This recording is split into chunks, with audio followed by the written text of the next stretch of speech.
ನನ್ನ ಮೊಮ್ಮಗನಿಗಿಂತ ಸುಂದರವಾದ ಮಗುವನ್ನು ಯಾರಾದರೂ ತೋರಿಸುತ್ತೀರಾ? ಖಂಡಿತ ಇಲ್ಲ ಮಹಾರಾಜರೇ. ಆಹಾ, ನನ್ನ ಮೊಮ್ಮಗ ನಿಜವಾಗಿಯೂ ಇಡೀ ಪ್ರಪಂಚದಲ್ಲಿ ಅತ್ಯಂತ ಸುಂದರವಾದ ಮಗು. ಹೌದು ಮಹಾರಾಜರೇ. ಏಕೆ ಬೀರಬಲ, ನೀನು ಮಾತ್ರ ಇದನ್ನು ಒಪ್ಪಿಕೊಂಡಂತೆ ಕಾಣುತ್ತಿಲ್ಲ? ಸೌಂದರ್ಯ ನೋಡುವವರ ಕಣ್ಣಿನಲ್ಲಿ ಇದೆ ಮಹಾರಾಜ, ಇಷ್ಟನ್ನು ಮಾತ್ರ ನಾನು ಹೇಳಬಲ್ಲೆ. ಹಾಗೆಂದರೆ ಏನರ್ಥ ಬೀರಬಲ್ಲ? ಒಬ್ಬನಿಗೆ ಹೆಸರುಗತ್ತೆ ಸುಂದರವಾಗಿ ಕಾಣುತ್ತದೆ, ಇನ್ನೊಬ್ಬನಿಗೆ ದೇವತೆ ಕುರುಪಿಯಾಗಿ ಕಾಣುತ್ತಾಳೆಯೇ? ಸರಿಯಾಗಿ ಹೇಳಿದಿರಿ ಮಹಾರಾಜ. ಸೌಂದರ್ಯ ಸಂಬಂಧಿಕ ಪದ, ಅದು ನೋಡುವವರ ಕಣ್ಣುಗಳನ್ನು ಅವಲಂಬಿಸಿದೆ. ನಾವು ಒಬ್ಬರನ್ನು ಸುಂದರ ಅಥವಾ ಕುರುಪಿ ಎಂದು ನಿರ್ಧರಿಸಲು ಸಾಧ್ಯವಿಲ್ಲ. ಹಾಗಾದರೆ ಸರಿ, ನಾಳೆ ಒಂದು ಸೌಂದರ್ಯ ಸ್ಪರ್ಧೆಯನ್ನು ಏರ್ಪಡಿಸೋಣ. ಎಲ್ಲಾ ರಾಜ್ಯದ ಮಕ್ಕಳನ್ನು ಸ್ಪರ್ಧೆಯಲ್ಲಿ ಕರೆಸು. ಸರಿ ಮಹಾರಾಜ. ಎಲ್ಲರೂ ಕೇಳಿ, ಅಕ್ಬರ್ ಮಹರ್ಷಿಯರು ಒಂದು ಸೌಂದರ್ಯ ಸ್ಪರ್ಧೆಯನ್ನು ಏರ್ಪಡಿಸಿದ್ದಾರೆ. ಎಲ್ಲರೂ ತಮ್ಮ ತಮ್ಮ ಮಕ್ಕಳನ್ನು ಅಲಂಕರಿಸಿಕೊಂಡು ಬರಬೇಕು ಎಂದು ವಿನಂತಿ. ಎಲ್ಲರೂ ಕೇಳಿ, ಅಕ್ಬರ್ ಮಹರ್ಷಿಯರು ಒಂದು ಸೌಂದರ್ಯ ಸ್ಪರ್ಧೆಯನ್ನು ಏರ್ಪಡಿಸಿದ್ದಾರೆ. ಎಲ್ಲರೂ ತಮ್ಮ ತಮ್ಮ ಮಕ್ಕಳನ್ನು ಅಲಂಕರಿಸಿಕೊಂಡು ಬರಬೇಕು ಎಂದು ವಿನಂತಿ.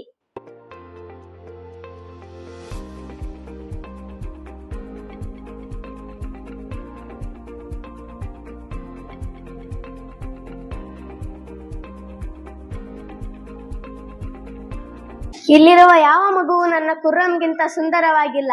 ಒಂದು ಸಣ್ಣ ವಿಳಂಬ ಮಹಾರಾಜ. ಏನದು ಬೀರಬಲ್ಲ? ರಾಜ್ಯದ ಒಂದು ಮಗು ಮಾತ್ರ ಇನ್ನ ಬಂದಿಲ್ಲ ಮಹಾರಾಜ. ಅದು ಖಂಡಿತ ಸುಂದರವಾಗಿರುತ್ತದೆ. ಆ ಮಗು ಇನ್ನೂ ಏಕೆ ಬಂದಿಲ್ಲ? ಆ ಸುಂದರವಾದ ಮಗುವನ್ನು ತನ್ನಿಂದ ದೂರ ಕಳುಹಿಸಲು ಅದರ ತಾಯಿ ತಯಾರಿಲ್ಲ ಮಹಾರಾಜ. ಹಾಗಾದರೆ ಈಗ ಏನು ಮಾಡುವುದು? ನಾವು ಅಲ್ಲಿಗೆ ಹೋಗಿ ಆ ಸುಂದರವಾದ ಮಗುವನ್ನು ನೋಡಬೇಕಾಗುತ್ತದೆ ಮಹಾರಾಜ. ಆ ಸುಂದರವಾದ ಮಗುವನ್ನು ನೋಡದೆ ಈ ಸ್ಪರ್ಧೆಯ ಬಗ್ಗೆ ತೀರ್ಮಾನ ತೆಗೆದುಕೊಳ್ಳುವುದು ಸರಿಯಲ್ಲ ಮಹಾರಾಜ. ಹಾಗಾದರೆ ಸರಿ, ನಾವು ವೇಷ ಮರೆಸಿಕೊಂಡು ಹೋಗೋಣ ಮಹಾರಾಜ.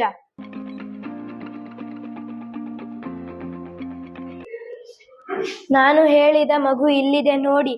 ಆಗ್ರಾದಲ್ಲಿಯೇ ಬಹು ಸುಂದರವಾದ ಮಗು ನೋಡಿ ಮಹಾರಾಜ. ಬೀರಬಲ್ಲ, ನೀನು ನನ್ನ ಸಮಯವನ್ನು ವ್ಯರ್ಥ ಮಾಡುತ್ತಿದ್ದೀಯ. ಇಂಥ ಕೊಳಕಾದ ಮಗುವನ್ನು ನಾನು ಇದುವರೆಗೂ ಎಲ್ಲಿಯೂ ನೀಡಿಲ್ಲ.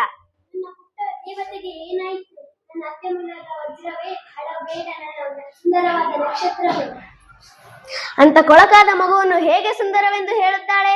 ನಿನಗೆ ಕಣ್ಣಿಲ್ಲವೇ? ನನ್ನ ಮಗುವನ್ನು ಕೊಳಕು ಹಾಗೂ ಕುರುಪಿ ಎಂದು ನೀನು ಹೇಗೆ ಹೇಳುವೆ? ನನ್ನ ಮಗು ಚಂದ್ರನಂತೆ ಸ್ವಚ್ಛ, ಕಮಲದಂತೆ ಸುಂದರ. ನೀ ಮೊದಲು ಇಲ್ಲಿಂದ ಹೊರಡು. ಮಹಾರಾಜರೇ, ನಾವು ಮೊದಲು ಇಲ್ಲಿಂದ ಹೊರಟು ಹೋಗೋಣ. ಬೀರಬಲ್ಲ,